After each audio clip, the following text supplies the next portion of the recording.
Halo guys, selamat datang di channel Amal Karim. Di video kali ini, aku ingin ngelanjutin mengerjakan soal JavaScript yang ada di buku You Don't Know JS Yet, Second Edition, Chapter Get Started, bagian Appendix B.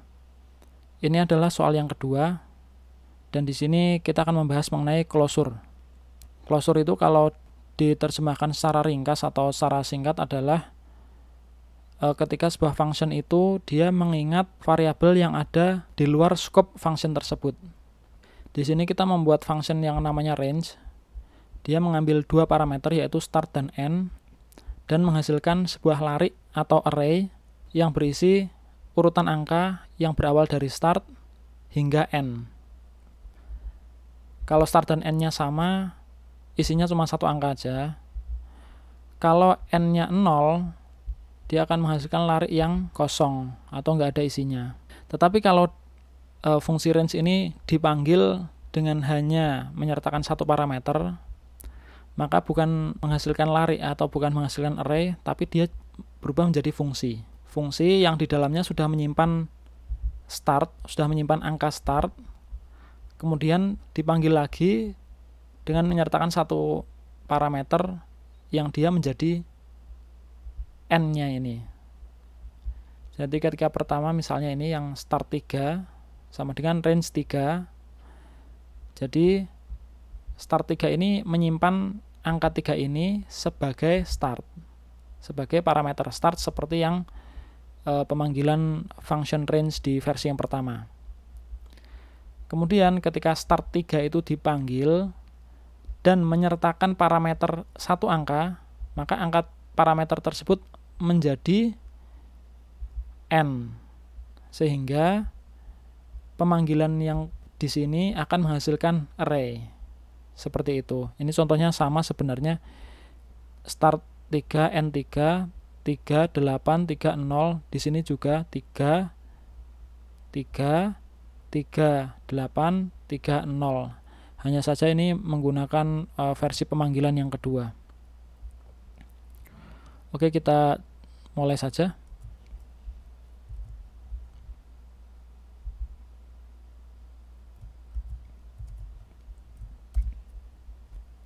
Berarti ini kan ada dua fungsi ya, atau ada dua versi. Jadi ada dua versi. Apakah fungsi range ini dipanggil dengan menyertakan satu atau dua parameter? Jadi kalau startnya itu kan pasti ada, parameter startnya itu ada, n-nya bisa ada, bisa nggak ada. Jika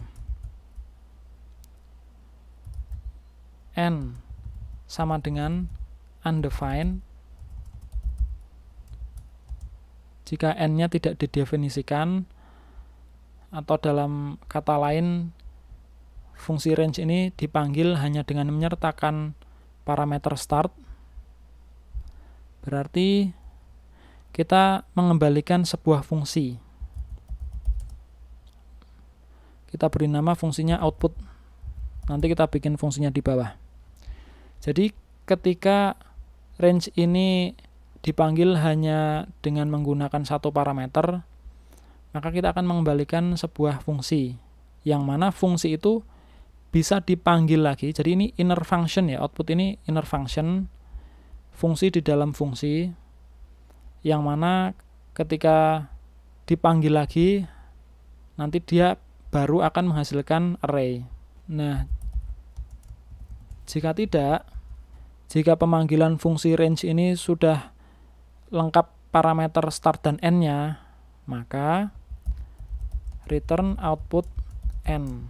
Nah, kita akan menjalankan fungsi output sehingga otomatis yang di return itu berupa nilai keluaran dari fungsi output, yaitu berupa array. Nah, di mana fungsi outputnya? Kita bikin di bawahnya.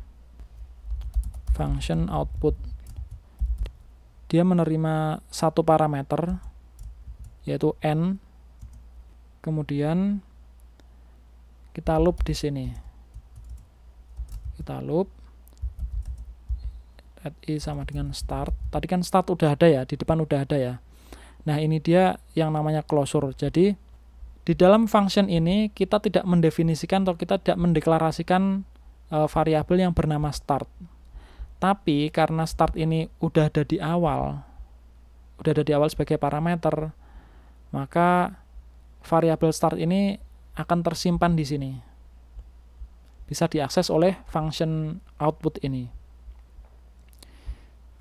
Let i sama dengan start, i kurang dari sama dengan n, i plus plus. Oh ya, sebelumnya kita buat array kosong dulu. Jadi kan array ini yang nanti akan kita keluarkan, yang akan kita outputkan, kita kembalikan dari function output ini. Array kosong. Kemudian setiap dari i ini kita akan masukkan nilai i ini ke dalam array. Array push i. Nah, kemudian setelah pengulangan selesai kita return r. Untuk informasi aja, push ini adalah berarti kita menambahkan sebuah nilai ke bagian belakang array. Jadi misalnya seperti ini. Misalnya a sama dengan array yang berisi angka 5. Kemudian kita push 6. Kita push lagi 7. Ketika kita konsol log, oh iya, mohon maaf, salah aku nulisnya. Ini harusnya seperti ini, bukan pakai kurung kotak. Oke, 5, 6, 7. Nah, kalau untuk menambah bagian depannya, dia pakai unshift.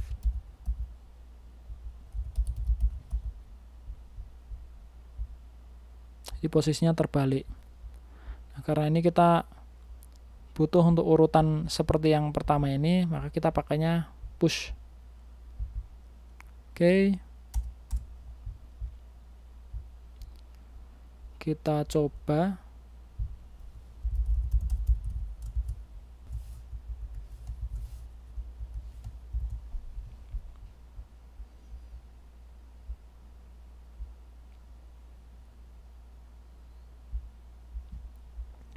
Oh, ini nggak perlu.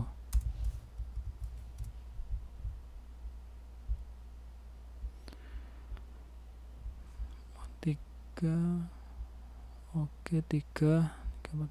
Oke, hasilnya sesuai ya. Oke, jadi seperti ini caraku mengerjakannya. Kalau di buku YDK.js ini cara pengerjaannya agak beda.